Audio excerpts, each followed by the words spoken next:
दर्शकबिन नमस्कार। नेपाल खबर टिभीको न्युज बुलेटिन खबरमा तपाईहरूलाई हार्दिक स्वागत छ। यदि हाम्रो च्यानललाई अहिलेसम्म पनि सब्स्क्राइब गर्नुभएको छैन भने सब्स्क्राइब गरी नजिकै रहेको बेल आइकनलाई दबाई हामीसँग जोडिनुहोला। दर्शक महानुभावहरू, फेरि पनि तपाईहरूमाझ निकै महत्त्वपूर्ण समाचारका साथ उपस्थित भएका छौँ। यो भिडियोलाई अन्तिमसम्म हेरी हामीलाई साथ दिनुहोला र एउटा सानो लाइक गर्न पनि नभुल्नुहोला। दर्शक महानुभावहरू, विशेष गरी पछिल्लो समय गृहमन्त्री रवि लामिछानेले एकपछि अर्को कदम चालिरहेका छन्। निकै राम्रो कदम भनेर नागरिकहरूले सम्मान समेत गरिरहेका छन्। यसैबीच प्रधानमन्त्री पुष्पकमल दाहाल प्रचण्डले आज निकै कडा घोषणा गर्ने छन् भनेर बैठक तथा सचिवालयको बैठक बोलाएको जानकारी प्राप्त भएको छ। यसको बारेमा के भन्नुहुन्छ, मनमा लागेको प्रतिक्रिया दिन नभुल्नुहोला। आउनुहोस् दर्शक महानुभावहरू, आजको विशेष खबरतर्फ लागौँ। दर्शकबिन, प्रधानमन्त्री पुष्पकमल दाहाल प्रचण्डले यही पुस 26 गते विश्वासको मत लिने भएका छन्। यस्तै पुष्पकमल दाहाल प्रचण्डले राष्ट्रपति उपराष्ट्रपति निर्वाचनको तयारी थाल्न पनि निर्वाचन आयोगलाई निर्देशन दिएका छन्। उनले सोमबारका लागि पदाधिकारीसँग यो विषयमा छलफल गरेका हुन्। राष्ट्रपति विद्यादेवी भण्डारीले 25 गतेलाई सङ्घीय सांसदका दुवै सदनको अधिवेशन आह्वान गरेकी छिन्। त्यसको भोलिपल्ट प्रतिनिधि सभा बैठकमा विश्वासको मत लिन प्रधानमन्त्री पुष्पकमल दाहाल प्रचण्डले सूचना गरेको सङ्घीय सांसद सचिवालयले जानकारी दिएको छ। प्रधानमन्त्रीले पत्रचार गरी कार्यसूचीमा समावेश गरिदिन आग्रह गरेका छन्। सांसद सचिवालयका प्रवक्ता रोजनाथ पौडेलले भने, सचिवालयका तर्फबाट हामीले आवश्यक व्यवस्थापन गर्ने बताएका छन्। दाहाल पुस 10 गते तेस्रो पटक संविधान सभाको धारा 76(2) बमोजिम प्रधानमन्त्रीमा नियुक्त भएका थिए। उनले भोलिपल्ट 11 गते शपथ लिएर कार्यभार सम्हालेका हुन्। नियुक्तिको 30 दिनभित्र विश्वासको मत सक्नुपर्ने संवैधानिक नेपालको व्यवस्था रहेको छ। प्रतिनिधि सभाको निर्वाचनको अन्तिम परिणाम घोषणा भएको मितिले 30 दिनभित्र उपधारा 2 बमोजिम प्रधानमन्त्री नियुक्त हुन सक्ने अवस्था नभएमा वा त्यसरी नियुक्त प्रधानमन्त्रीले उपधारा 4 बमोजिम विश्वासको मत प्राप्त गर्न नसकेमा राष्ट्रपतिले प्रतिनिधि सभामा सबैभन्दा बढी सदस्यहरू भएको दलको सांसदीय दलको नेतालाई प्रधानमन्त्री नियुक्त गर्ने बताइएको छ। उपधारा 3 मा लेखिएको छ, दाहालले पहिलो चरणमा 8 सदस्यीय मन्त्री परिषद बनाएका छन्, जसमा 4 मन्त्रीको कार्य विभाजन तोकिएको छैन। नेकपा एमालेका 78, नेकपा माओवादी केन्द्रका 32, राष्ट्रिय स्वतन्त्र पार्टीका 20, राप्रपाका 14, जसपाका 12, जनमतका 6 र नाउपाका 4 सहित 169 जना सांसदले समर्थन गरेर यो सरकार बनेको छ। प्रधानमन्त्री पुष्पकमल दाहाल प्रचण्डले सोमबार राष्ट्रपति उपराष्ट्रपति र रिक्त राष्ट्रिय सभा सदस्य निर्वाचनका लागि निर्वाचन आयोगका पदाधिकारीहरूसँग छलफल चलाएका छन्। उनले संविधान र कानुनमा व्यवस्था भए बमोजिम राष्ट्रपति उपराष्ट्रपति र राष्ट्रिय सभा सदस्यको रिक्त रहेको एक स्थानमा निर्वाचन प्रक्रिया थाल्न समेत निर्देशन दिएको प्रधानमन्त्रीका प्रेस संयोजक श्री किरण शर्माले जानकारी दिएका छन्। प्रधानमन्त्री तथा मन्त्री परिषदको कार्यालय सिंहदरबारमा भएको छलफलमा निर्वाचन कानुन बारे परामर्श भएको आयोगका सहप्रवक्ता सूर्य प्रसाद अर्यालले सुनाएका छन्। बैठकमा उपप्रधान एवं अर्थमन्त्री विष्णु पौडेल, अर्का उपप्रधान एवं गृहमन्त्री रवि लामिछाने लगायत सहभागी भएका थिए। निर्वाचन आयोगले राष्ट्रिय सभा सदस्यको उपनिर्वाचन माघ 25 गतिभित्र तोक्ने सिफारिस गरेको छ। नेकपा एमालेका खिमलाल भट्टराईले राजीनामा दिएपछि राष्ट्रिय सभाका 1 सदस्यीय पद रिक्त छ। भट्टराईले रूपन्देही 5 मा प्रतिनिधि सभा निर्वाचन लड्न राजीनामा दिएका थिए, तर उनले त्यहाँबाट टिकट पाएनन्। पद रिक्त भएको 35 दिनभित्र उपनिर्वाचन गर्नुपर्ने कानुनी व्यवस्था रहेको छ।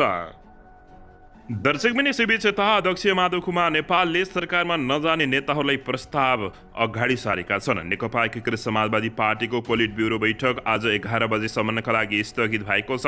पार्टी अध्यक्ष माधव कुमार नेपालको अध्यक्षतामा बसेको बैठकमा केही नेताले छलफलमा धारणा राख्न बाँकी रहेकाले भोलिसम्मका लागि स्थगित भएको आजको बताइएको छ। वर्तमान सरकारलाई हेर्ने दृष्टिकोण सरकारमा पार्टीको सहभागिताका विषयमा केन्द्रित गरिएको छलफलमा 30 नेताले बोल्नु भएको केन्द्रीय प्रचार विभाग प्रमुख जगन्नाथ खतिवड़ाले जानकारी दिएका छन्। वामपन्थी शक्तिसँग एकताका विषयमा प्राथमिकता दिनुपर्ने अधिकांश नेताहरूको साझा धारणा देखिएको छ। बैठकको प्रारम्भ अध्यक्ष माधव कुमार नेपालले पछिल्लो पटक नेपाली काङ्ग्रेस नेतृत्वको गठबन्धन टुट्नुको कारण र सो गठबन्धन कायम हुन नसकेपछि विकास भएको राजनीतिक घटनाक्रमबारे जानकारी गराउँदै प्रतिगमन र पुनरुत्थानवादीहरूको जगमा उभिएको वर्तमान सरकारमा पार्टी सहभागी हुन नहुने प्रस्ताव राखेको बताइएको छ। उनले पार्टीले सबल बनाएर शक्ति निर्माणका लागि आवश्यक नीति तथा कार्ययोजनामा जानुपर्ने जोड दिँदै शनिबार र आइतबार 2 दिनसम्म पार्टीको स्थायी समिति बैठकले सरकारमा जाने वा नजाने विषयमा टुङ्गो लगाउन नसकेपछि पोलिट ब्युरो सदस्यहरूको सुझाव उक्त बैठक बोलाइएको जानकारी प्राप्त भएको छ। दर्शकबिन यसैबीच यता गृहमन्त्री रवि लामिछानेले गृह मन्त्रालयको सभा कक्षमा तत्काल आपतकालीन द्वार निर्माण गर्न निर्देशन दिएका छन्। सोमबार गृह मन्त्रालयमा बसेको 25औं भूकम्प सुरक्षा दिवस मूल समारोह समितिको बैठकमा उनले भूकम्पीय जोखिम न्यूनीकरण आफैबाट सुरुवात गर्नुपर्ने भन्दै उक्त निर्देशन दिएका हुन्। गृहमन्त्री रवि लामिछानेले भूकम्पीय जोखिम न्यूनीकरणका लागि भवन निर्माण सम्बन्धी मापदण्ड पालना गराउने कार्यमा कडाई गर्न पनि स्थानीय निकायहरूलाई आग्रह गरेका छन्। भूकम्पीय जोखिम न्यूनीकरणका लागि विद्यालय, कलेज, पाठ्यविद्यालय, सभा हलहरूको निर्माणमा ध्यान दिन आवश्यक रहेको गृहमन्त्री रवि लामिछानेको भनाइरहेको छ। बैठकमा ललितपुर महानगरपालिकाका मेयर चिरीबाबु महार्जनले भूकम्पीय जोखिम न्यूनीकरणका लागि सबै स्थानीय तहले भवन निर्माण आचार संहिता लागू गर्नुपर्नेमा जोड दिएका छन्। उनले ललितपुर महानगरपालिकाले आचार संहिताको पालनामा कडाई गरेका कारण 2072 सालको भूकम्पमा अन्य ठाउँमा भन्दा कम धनजनको क्षति भएको जिकिर गरेका छन्। मेयर महार्जनले नागरिकहरूले विपद हुनु अघि नै सूचना पाउनु पर्ने हक संवैधानिक व्यवस्था भएकाले त्यसले पनि अत्यावश्यक व्यवस्थापन मिलाउन सम्बन्धी पक्षले ध्यान दिनुपर्ने जानकारी दिएका छन्। दर्शकबिन यसैबीच निर्मला कुर्मी मृत्यु प्रकरणमा थप अनुसन्धान गरी प्रतिवेदन पेश गर्न गृह मन्त्रालयले निर्देशन दिएको छ। उपप्रधान तथा गृहमन्त्री रवि लामिछानेले बाँकेकी निर्मला कुर्मी मृत्यु प्रकरणका विषयमा थप अनुसन्धान गरी सत्य तथा प्रतिवेदन पेश गर्न प्रहरीलाई निर्देशन दिएका छन्। गृह मन्त्रालयमा हिजो गृह सचिव विनोद प्रकाश सिंह, प्रहरी महानिरीक्षक धीरज प्रताप सिंह लगायत उच्च सुरक्षा अधिकारीहरू सहितको छलफलमा मन्त्री रवि लामिछानेले प्रहरीको केन्द्रीय अनुसन्धान ब्युरो CIB-लाई उक्त निर्देशन दिएको उनको सचिवालयले जानकारी दिएको छ। गृहमन्त्री रवि लामिछानेले CIB-लाई चाँडोभन्दा चाँडो प्रतिवेदन बुझाउने गरी स्वतः स्नातक पूर्व उक्त घटनाको छानबिन गर्न पनि निर्देशन दिएका हुन्। प्रहरी अनुसन्धानको अहिलेसम्मको रिपोर्टबारे जानकारी लिएसँगै गृहमन्त्री रवि लामिछानेले निर्मला कुर्मीको न्यायका लागि अनसनरत महिला अधिकारीहरू रुबी खानलाई टेलिफोन गरी अनसन स्थगन गरी अनुसन्धानलाई सहज बनाइदिन आग्रह गरेका हुन्। हाल निर्मला कुर्मी र कुन्नी धोबीको मृत्यु प्रकरणमा दोषीलाई कारवाही गरी पीडितलाई उचित न्याय दिन भन्दै अधिकार कर्मीहरूले काठमाडौँको माइती घरमा धरना तथा रिले अनसन गरेका छन्। दर्शकबिन यसैबीच यता प्रधानमन्त्री पुष्पकमल दाहाल प्रचण्डले सरकारको काम कारबाहीलाई प्रभावकारी बनाउन आज निर्देशनात्मक सम्बोधन गर्ने भएका छन्। प्रधानमन्त्री नियुक्त भएपछि पहिलोपटक सरकारको काम कारबाही प्रभावकारी बनाउन सरकारका सचिवहरूसँग उनले सोमबार छलफल गरेका थिए। प्रधानमन्त्रीका प्रेस संयोजक सूर्य किरण शर्माका अनुसार प्रधानमन्त्री पुष्पकमल दाहाल प्रचण्डले सचिवका कार्य विवरण सुनिसकेपछि मङ्गलबार आवश्यक निर्देशन दिनेछन्। गत 10 मा प्रधानमन्त्री नियुक्त भएका पुष्पकमल दाहाल प्रचण्डले सुशासन र नागरिकलाई सरल र सहज रूपमा सेवा प्रदान गर्ने यस अघि नै घोषणा गरेका थिए।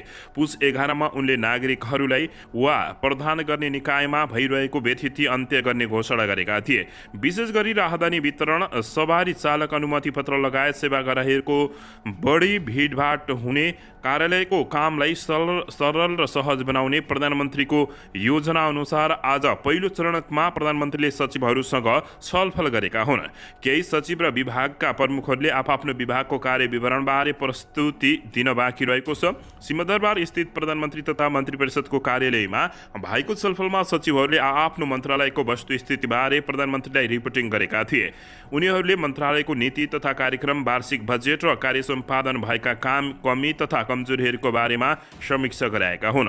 छलफलमा गृह, अर्थ, शिक्षा, परराष्ट्र, भौतिक पूर्वाधार, सांस्कृतिक तथा पर्यटन लगायत मन्त्रालयका सचिवहरूले आफ्नो मन्त्रालयको प्रतिवेदन प्रस्तुत गरेको बताइएको छ।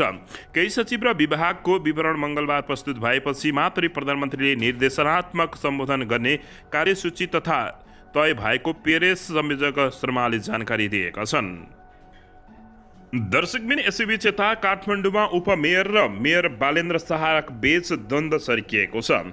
खुल्ला मञ्च भूमिगत पार्किङ बनाउने निर्णयको विरोधमा रहेको स्थानीय बासिन्दा र सम्प्रदा प्रेमीले सोमबार काठमाडौँ महानगरपालिका कार्यालय बाहिर प्रदर्शन गरेका छन्। प्रदर्शनपछि ज्ञापन पत्र बुझाउन गएका उनीहरूले मेयर बालेन्द्र शाहलाई भेट्न पाएनन्। उपमेयर सुनिता ढङ्गोललाई भेटेर ज्ञापन पत्र बुझाएका हुन्।